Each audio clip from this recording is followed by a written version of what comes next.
ಈ ವೈಕುಂಠಕ್ಕೆ ಸಮಾನವಾದ ಕ್ಷೇತ್ರ ಈ ಯಾವ ರಂಗನಾಥನ ದಿವ್ಯ ಕ್ಷೇತ್ರ.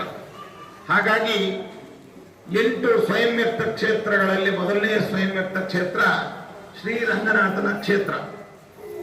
ಕಾವೇರಿ ಮಹಿಮೆಯನ್ನ ಕಾರ್ತಿಕ ಮಾಸ ಮಹಿಮೆಯಲ್ಲಿ ಮಹಾತ್ಮೆಯಲ್ಲಿ ಹೇಳುವಾಗ ಸ್ಕಾಂದ ಪುರಾಣದಲ್ಲಿ ವೇದವ್ಯಾಸ ದೇವರು ಒಂದು ಮಾತನ್ನು ಹೇಳ್ತಾರೆ. ಕಾಕಾರೋ ಕಲಶಂ ಹಂತಿ ವೇಕಾರೋ ವಂಚಿತ ಪ್ರದ ರಿಕಾರೋ ಮೋಕ್ಷ ಇತ್ಯಾಹು ಕಾವೇರಿ ಇತ್ಯಭಿಧೀಯತೆ ಎಂಬುದಾಗಿ.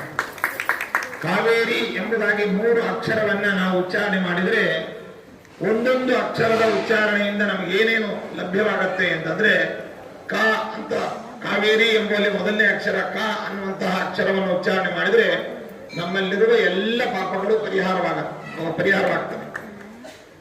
ರಿ ಅನ್ನುವಂತಹ ಕಾವೇ ಅನ್ನುವಂತಹ ಎರಡನೇ ಅಕ್ಷರವನ್ನು ಉಚ್ಚಾರಣೆ ಮಾಡಿದರೆ ನಮಗೆ ಬೇಕಾದ ಎಲ್ಲ ವಾಂಛಿತವಾದ ಫಲಗಳೆಲ್ಲವೂ ಕೂಡ ನಮಗೆ ದೊರೆಯುತ್ತೆ.